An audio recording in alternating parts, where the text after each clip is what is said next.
어버이 주일이면서도 또 특별히 사도행전 강해를 잠깐 한 주 쉬고 가정의 달을 맞이해서 또 야외 예배를 가기 때문에 짧게 가정의 설계도를 어떻게 다시 한번 회복할까 라는 주제로 설교를 준비하게 되었습니다. 이 시대 5월달 가정의 달이에요. 그래서 많이 놀러도 가고 해외여행도 가고 선물도 주고받고 서로의 사랑을 확인하고 감사의 마음을 답하는 귀한 달이기도 합니다. 그런데 이 시간 가정만큼, 이 시대에 가정만큼 아프고 위태로운 단어가 있을까 싶어요. 오늘날 많은 이들이 가정을 안식처나 또 행복의 터로 여기는 것이 아니라 짐과 전쟁터로 여기는 사람들이 많기 때문입니다. 가족 사진을 찍으면은 활짝 웃으면서 찍지만은 집에 들어가면 남편은 안방에 처박혀 나오지 않고 아내도 주방에 거실에만 있고 이런 모습이 사실 현대의 모습인 것 같습니다. 대한민국의 이 가정의 모습이, 아니 이 시대의 가정의 모습이 왜 이렇게 파탄이 났을까 모르겠어요. 대한민국 출산율입니다. 이 출산율 1970년도에 출산율이 몇 명 됩니까? 4.53명. 많이 낳으셨어요. 지금 상상할 수 없는 자녀들을 그때 낳은 것 같아요. 90년도에는 1.57명, 그리고 18년도에는 0.98명, 2023년에는 0.72. 지금 현재는 0.8까지 올라왔다라고 해요. 그런데 0.75 정도의 수준으로 우리 대한민국이 계속 유지가 되면요, 어떻게 되냐면 2070년, 지금부터 몇 년 뒤죠? 약 한 4, 50년 뒤에 인구는 3천만 명이 된다고 합니다. 그리고 약 70년 뒤 2100년에는 인구가 1500만 명이 된다라고 하죠. 국가 소멸 위기인 것입니다. 이것이 오늘날 우리에게 주는 의미나 메시지가 뭘까요? 젊은 세대에게 있어서, 아니 이 시대에 있어서 자녀는 하나님이 우리에게 주신 기업, 장사의 소중에 있는 화살통 같은, 감람나무 같은 아름다운 자식이 아니라 나에게 짐이 되어버린, 엄청난 비용 그리고 포기해야 할 나의 엄청난 짐이 되어버린 이 시대상을 보여주고 있는 것 같습니다. 아니 내 몸 하나 건사하기 힘든데 무슨 자녀냐 라고 말하는 젊은 세대들이 사실 얼마나 많습니까? 생명의 축복이 계산기에 밀려버린 시대, 이것이 오늘날 우리가 마주한 이 시대의 첫 번째 비극입니다. 두 번째로는요, 이 4인 가족, 1인 가구, 이걸 지금 그래프를 가지고 왔어요. 불과 우리가 한 세대 전만 해도 대가족 혹은 4인 가족의 복잡거림을 볼 수가 있었습니다. 80년대 자료를 보니까 1인 가구는요, 대한민국에서 9%에 해당했다고 해요. 그런데 지금 3인 가구는 20%, 4인 가구는 40%, 5인 가구가 33%였대요. 80년도에. 그런데 지금은요, 1인 가구가 몇 퍼센트인 줄 아십니까? 36%입니다. 혼자 사는 사람이 대한민국의 36%라는 거예요. 2인 가구는 29%, 3인 가구는 19%, 4인 가구는 12%, 5인 가구는 3%입니다. 지금 여기 5인 가구가 있죠? 네, 대단하신 분들이. 결혼은 이제 필수가 아니라 뭐가 됐습니까? 선택이 되어버렸습니다. 미혼을 넘어서 아예 비혼주의가 유행의 시대가 되어버리고 말았어요. 하나의 당당한 문화가 되어버리고 말았습니다. 하나님께서는 분명히 아담을 창조하시고 혼자 사는 것이 끌적지근하다, 보기 좋지 아니하다 해서 돕는 배필로 아담의 갈비뼈를 치해 하와를 만들어 주셨건만, 이제 우리는 결혼은 미친 짓이다, 관계 속에서 깎여나가고 성숙해가는 아름다운 하나님의 나라를 그려가는 것이 아니라 샹 마이 웨이, 내 마음대로 살겠다 라고 주장하는 이 시대에 살고 있다라는 것입니다. 이 1인 가구가 더 늘어나는 것도 문제인데요, 더 문제는 뭔지 아세요? 이혼입니다. 이혼. 2025년 결혼 건수가 21만 건입니다. 그런데 작년 이혼 건수가 몇만 건이에요? 8만 8천 건, 약 42%에 해당하는 이혼 건수래요. 제 주위에도 믿지 않는 청년, 믿지 않는 친구들이 이혼하는 것을 이제 아무렇지 않게 볼 수 있는 시대입니다. 조금만 살다 마음이 안 맞으면 이혼합니다. 조금만 살다 조금만 성격 차이가 나면은 이혼합니다. 조금만 살다가 불편한 점이 있으면은 이혼을 하게 됩니다. 더 주목해야 될 것은 뭔지 아세요, 여러분? 이건 좀 여러분들이 귀담아 들어야 돼요. 황혼 이혼의 급격한 증가입니다. 이혼 건수 중에 20년 이상 부부의 이혼 비중이요, 무려 35%에 해당한다고요. 그러니까 이혼 세 건수 중에 한 건수는 황혼 이혼이라는 거예요. 수십 년간 자녀 뒷바라지하고 헌신해온 이 두 부부가 이제 자녀도 다 장가들이고 뭐 이제 직장 취직하고 나니까 할 만큼 했다. 더 이상 이 꼬라지 못 보고 산다. 참을 만큼 참았어 하면서 이제 황혼 이혼이 막 급격하게 증가하고 있다라는 것이죠.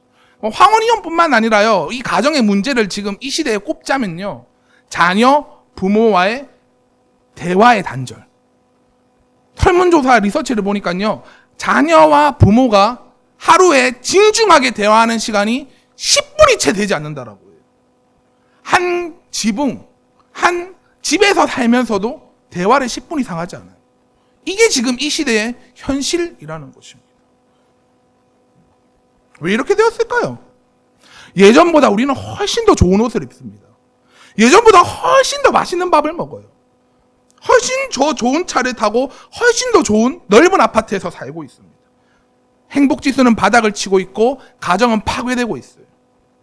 이유는 단 하나입니다. 하나님이 만들어 놓으신 가정, 이 가정의 설계도를 분실했기 때문이에요. 가정은요, 우연히 만들어진 제도가 아니에요. 결혼은 우연히 만들어진 제도가 아닙니다. 국가가 생기기 전, 제도가 생기기 전 에덴 동산에서 하나님이 친히 만드신 제도가 결혼 제도예요. 그러면은 그 결혼 제도는 하나님의 방법대로 결혼 제도가 이루어져야 아름답게 세워지겠죠. 근데 하나님의 설계도는 다 내팽겨치고 덮어두고 세상의 방법, 세상이 들리는 방식대로 가정을 세워가려 합니다. 성령의 인도하심 대신 재테크 서적, 교육 전문가의 말을 더 기울입니다. 내가 행복해야 가정이 무너지지 않는다라고 생각해요. 그럴듯한 이기주의가 이 시대에 팽배하게 자리 잡게 되었습니다. 더 제일 중요한 것은 가정을 떠받들어야 할 제일 기초적인 하나님을 경외하는 모습이 사라졌기 때문에, 하나님을 경외하지 않기 때문에 남편을 경외하지 않고 아내를 사랑하지 않고 자녀를 내팽개치고 부모를 공경하지 않는 아픈 시대에 우리가 직면하고 있다는 것입니다. 현실은 정말 냉혹하고 차가워 보입니다. 사실 이 차가움과 이 현실이 우리의 가정에도 사실 군데군데 다 있다라는 거죠. 그러면 어떻게 해야 될까요? 다시 설계도를 찾으면 돼요. 다시 잃어버린 설계도를 찾아서 그 설계대로 가정을 세워나가면 된다라는 것입니다. 그래서 오늘 말씀을 통해서 하나님이 우리에게 주신 회복전은 무엇일까? 회복 처방전은 무엇일까? 한번 살펴보도록 하겠습니다. 오늘 본문에서도 우리가 봤지만요, 첫 번째로 가정은 누가 세우셨습니까? 하나님께서 세우셨습니다. 창세기 2장 18절 말씀 한번 읽어볼게요. 시작.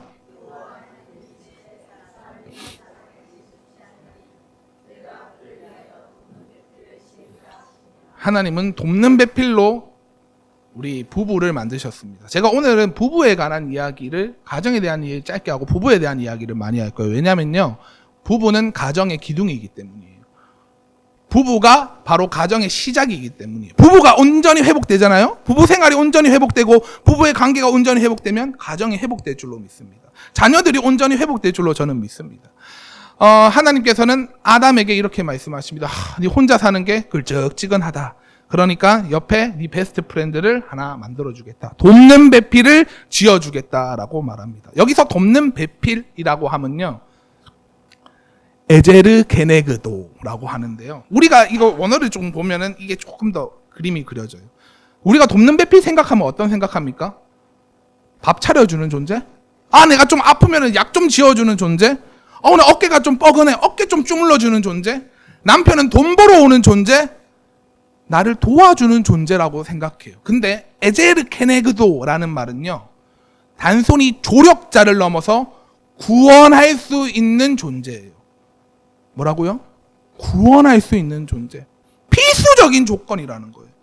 그래서 아내는 남편을 뭐 하는 존재? 하나님 앞에 바로 서도록 할 수 있는 존재이고, 아내는 남편도 아내에게 뭐요? 하나님 앞에 바로 서게 하는 그런 돕는 배필로 하나님께서 서로 지었다라는 거예요. 하와가 왜 무너졌습니까? 옆에 아담이 없었어요. 하와 혼자 있었거든요. 서로 돕는 배필로 온전히 한 가정을 이루고 하나님을 경외하는 과정이 되었다면 안 무너졌을 수도 있겠죠. 그런데 혼자 움직였기 때문에. 특별히 우리가 가정이라는 걸 생각할 때요, 하나님이 창세기에 가정을 아담과 하와를 만드셨습니다. 그리고 하나 또 질문할게요. 요한복음에서 첫 번째 표적이 뭡니까? 갈릴리 가나 혼인잔치. 질문하면 여러분 눈이 갑자기 집중력이 맞아요.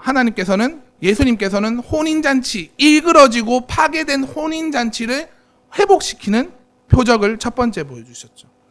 그리고 나서 맨 마지막 성경의 요한계시록에 보면 잃어버렸던 파괴됐던 혼인잔치, 어린 양의 혼인잔치가 요한계시록 맨 마지막에 온전하게 회복되는 것을 우리는 발견할 수 있습니다. 그래서 가정이라는 이 제도는요, 하나님께서 미리 설계해 두신 하나님 나라의 모형이에요. 우리의 이 가정은요, 이 시대에 하나님께서 우리에게 주신 가장 현실적인 하나님의 나라이자 최초의 하나님의 공동체이자 최선의 하나님의 나라입니다. 그래서 우리의 가정은요, 하나님의 선교터예요.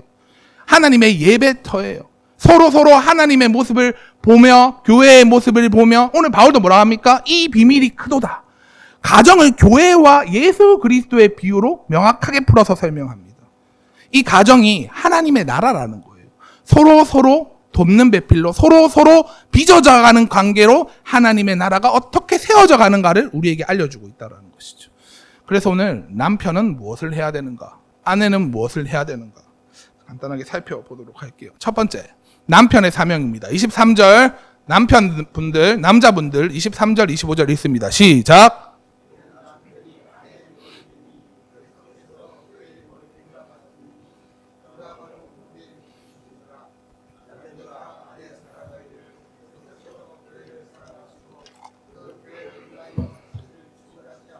네, 말씀을 보니까 남편은 아내의 뭐래요? 왜 웃으십니까? 남편은 아내의 머리라고 합니다. 이 머리라고 하면요, 상하 관계에 대한 이야기가 아니에요. 남녀는 피차 동등합니다. 하나님께서 서로 돕는 배필로 지어주셨어요. 이 머리라고 하면요, 뭘 상징하냐면은 보호와 책임의 자리를 말합니다. 남편들은 뭐 하는 거예요? 가정을 보호하는 사람이에요. 끝까지 책임지는 자리예요. 목숨을 걸고 가정을 지켜내야 하는 사람들이 바로 남편의 자리라는 거예요. 그리고 25절에 남편들은 아내 사랑하기를 뭐 해라는 거예요? 그리스도께서 교회를 사랑한 것 같이 아내를 사랑하래요. 아내들이 지금 어깨가 좀 들썩들썩하기 시작했습니다. 그래서 이 사명을 좀 나눠보려고 해요. 첫 번째로 가정을 보호하고 지켜라. 남편의 첫 번째 사명이에요. 가정의 머리입니다. 머리라는 것은 내가 무슨 진두지휘하고 내가 지시를 내리고 내가 최고의 자리에 올라서 군림하는 것을 말하는 게 아닙니다. 가정을 울타리가 되어서 끝까지 지켜내는 거예요.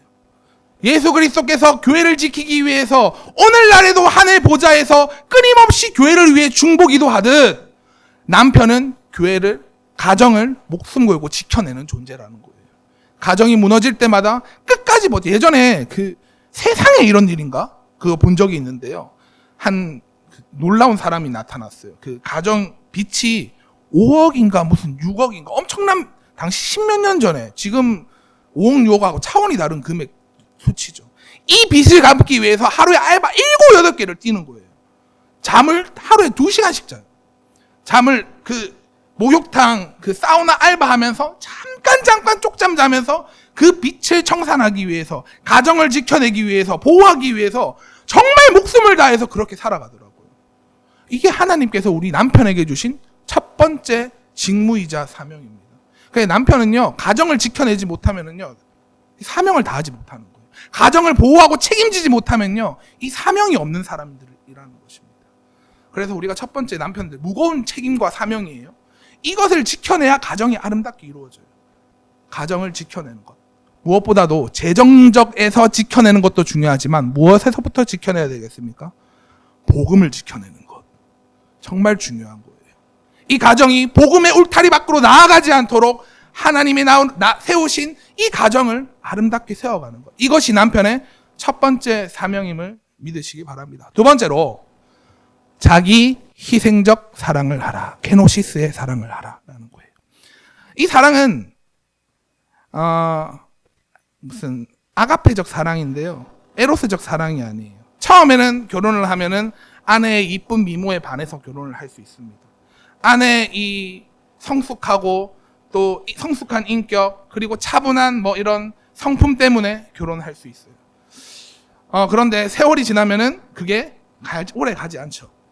언젠가 세월이 지나면은 그런 사랑했던 마음이 식습니다. 그런데 오늘 이 자기 희생적 케노시스의 사랑은요, 의지적 결단적 사랑입니다.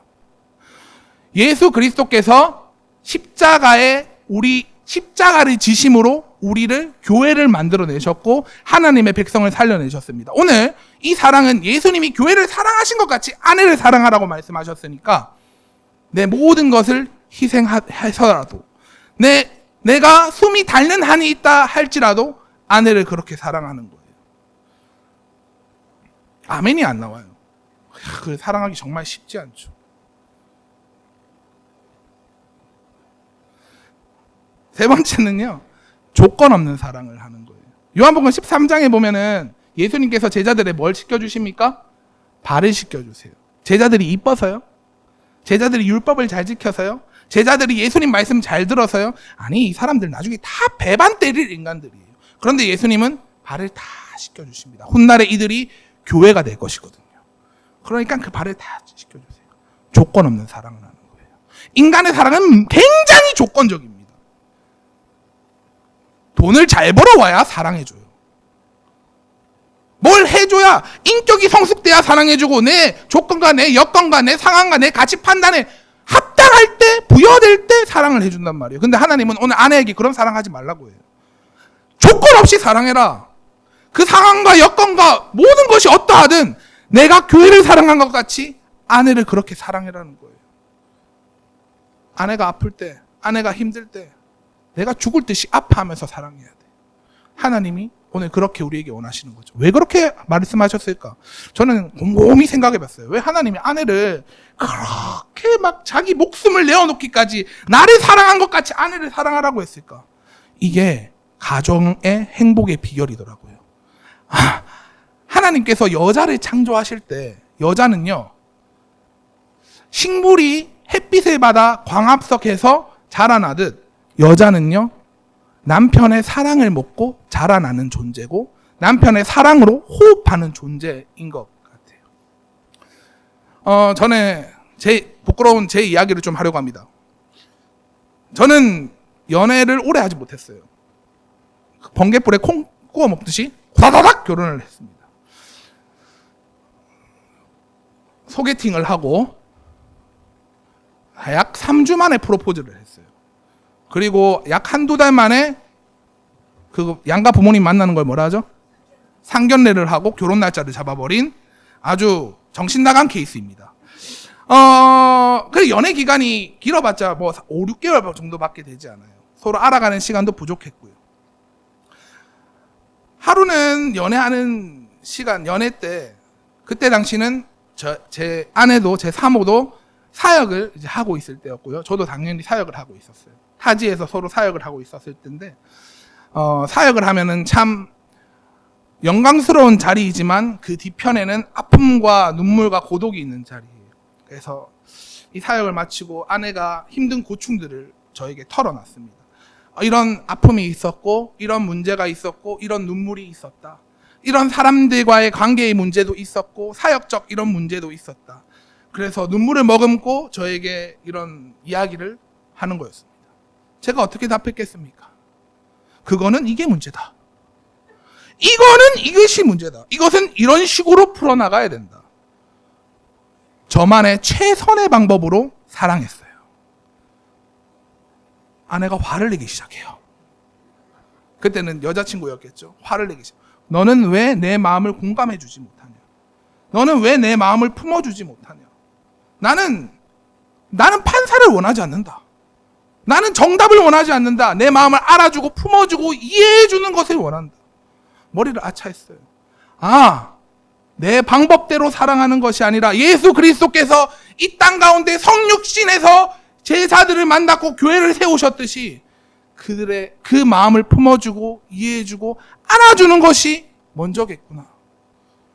그래서 내 나름의 사랑의 방식을 고치려고 매우 노력 많이 했습니다. 그래서 뭐가 이야기를 하면 이제 먼저 공감하려고 해요. 이 새끼들이 문제야. 당신은 잘못이 하나 없어. 처음에 그렇게 마음을 공감해주고 나서 이야기를 풀어나가니까 훨씬 이야기가 이게 유려하게 잘 풀려나가더라고요. 그래요. 남편들은 아내를 이렇게 사랑하는 거예요. 목숨을 다 바쳐서 자기 희생적 사랑을 하잖아요. 아내는 남편의 사랑을 먹고 행복해지기 시작합니다. 남편의 사랑으로 성숙해지기 시작합니다. 남편의 사랑으로 아름답게 세워져 가기 시작한다라는 것입니다. 여러분, 희생적 사랑하기 남편들 정말 쉽지 않아요. 근데 그게 여러분을 살리는 길임을 믿으시기 바랍니다. 두 번째로 아내들 이야기를 좀 하려고 해요. 이제 남편들이 기분이 좀 좋아질 차례입니다. 22절, 24절, 23절 우리 여성분들 읽어주시기 바랍니다. 시작.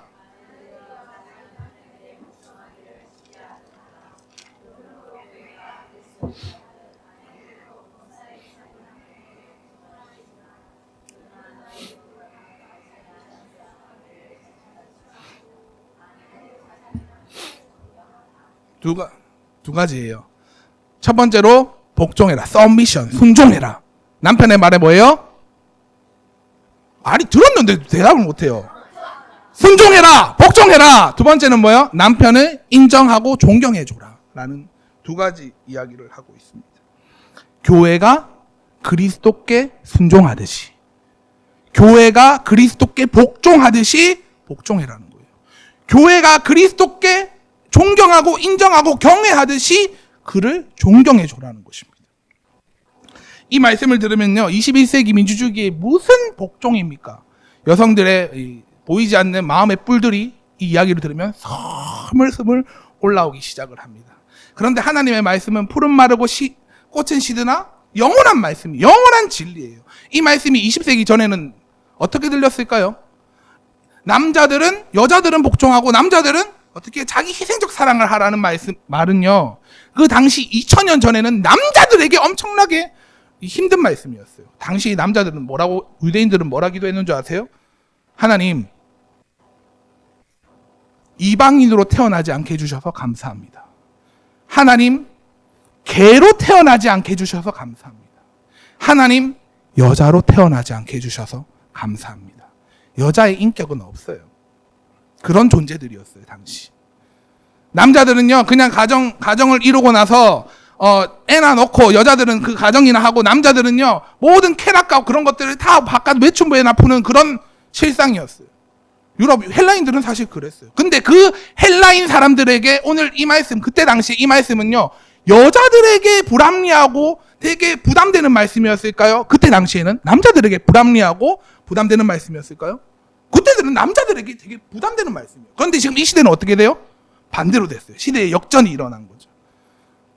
우리는 여자들이 복종해라, 순종해라 라고 말하면 굉장히 부담감을 일으킵니다. 목사님, 존경할 만해야죠.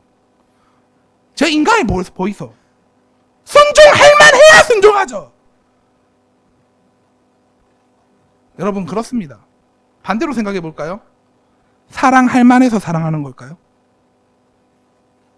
사랑받을 만한 가치가 있어서 남편이 희생적 사랑을 하는 걸까요? 그렇지도 않아요.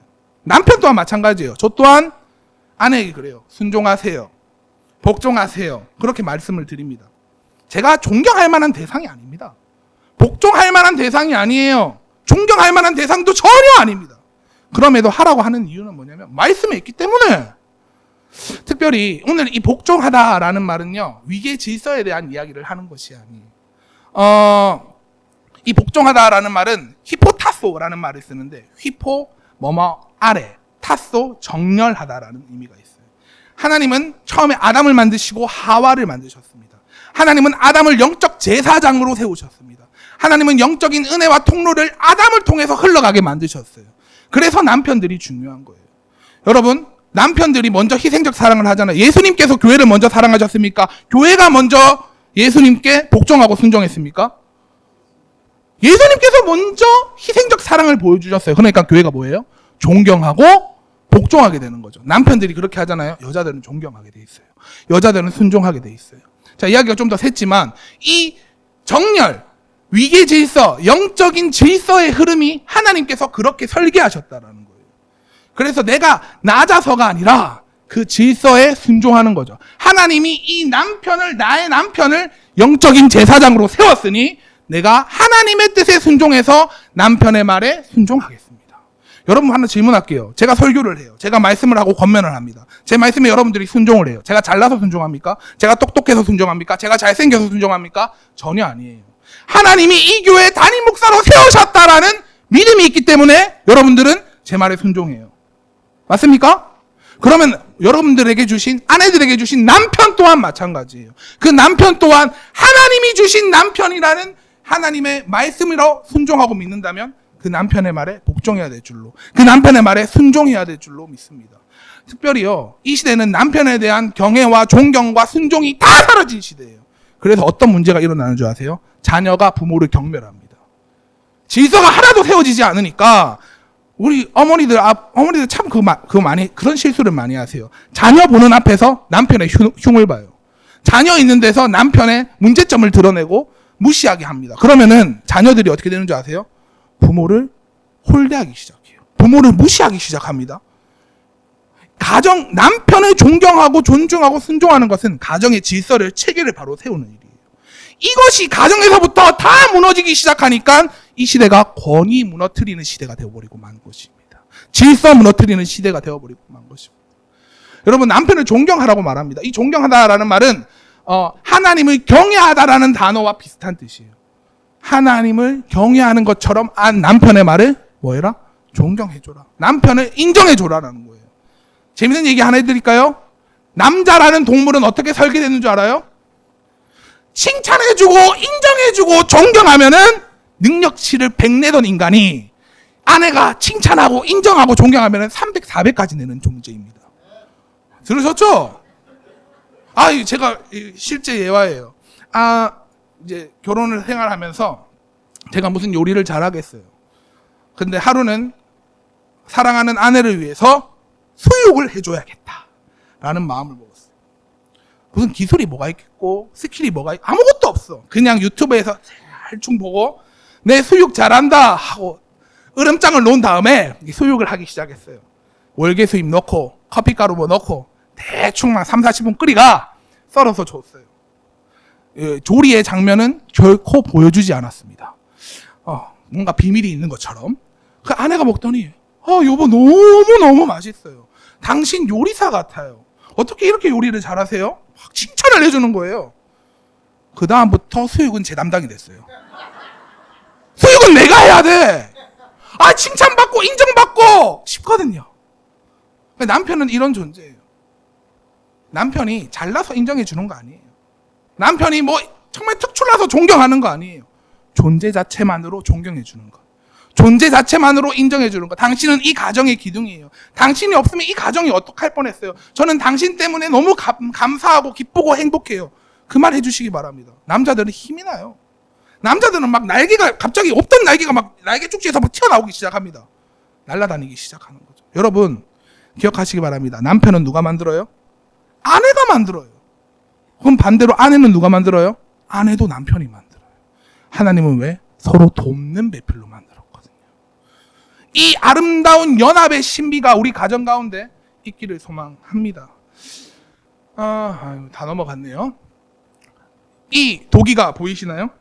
이 도기는요, 일본의 킨츠키라는 독이래요. 저도 이번에 설교 준비하면서 처음 발견했는데요. 이 귀중한 도자기가 실수로 깨지거나 금이 가기도 한대요. 그러면은 사람들은 어떻게 합니까? 아이고 깨졌네, 고마 갖다 버리자 라고 보통 생각을 한대요. 그런데 이 킨츠키 도정은 어떻게 하냐면요, 그 장인들이 깨진 조각을 하나하나 다 연결해서 그 틈새를 금으로 붙이는 작업을 이어간다고 합니다.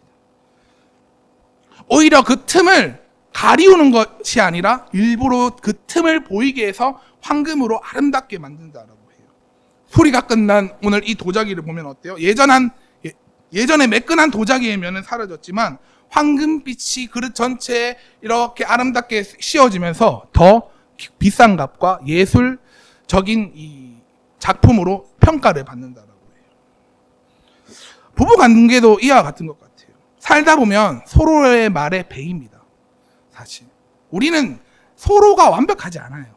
그래서 서로의 말에 배이고 서로의 말에 힘들고 아프고 상처가 나기도 합니다. 배신감에 휩싸일 때도 있고요. 성격 차이로 관계가 산산조각 날 때도 있어요. 이미 금 갔는데 어떻게 살아? 목사님, 저 인간 꼬라지를 보이소. 지금 이렇게 사는 것도 하나님 은혜입니다.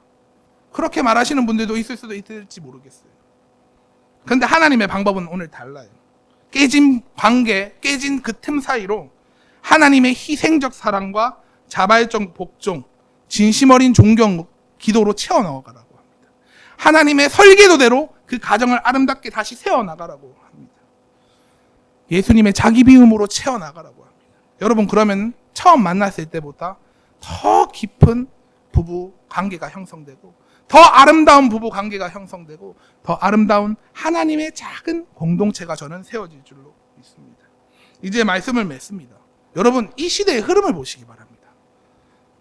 이 시대의 흐름은 가정을 파괴하는 흐름이에요. 명확하게 보입니다. 자꾸만 가정을 포기하라고 세상은 우리에게 부추깁니다. 혼자가 편하다. 아이는 짐이다. 싫으면 시원하게 갈라서라. 이 세상의 반은 남자고 여자다. 우리는 세상의 소리에 귀 기울이는 사람이 아니라 창조주의 말씀대로 사는 사람들입니다. 자, 따라해 봅시다. 오늘 나와 내 집은 여호와를 섬기겠노라. 여호수아의 고백을 잊지 마시기 바랍니다. 여호수아가 가는 그 가나안 땅은요, 바알과 아세라와 세상 문명이 지배하는 그 땅 가운데 하나님의 보내심을 받은 이스라엘 백성의 수장의 말이었습니다. 세상은 가정을 무너뜨리려 하지만 아니다. 우리는 세상의 소리에 귀 기울이는 가정, 세상의 소리에 귀 기울이는 나라, 세상의 소리에 귀 기울이는 나의 삶이 아니라 오직 하나님의 말씀대로 살겠습니다. 오늘 이 고백이 여러분의 삶과 가정과 이 교회 가운데 선포되어서 아름답게 하나님의 나라와 복음을 여러분의 가정과 교회와 우리의 삶을 통해서 선포하고 드러내는 아름다운 5월 가정의 한 달 되기를 간절히 소망합니다.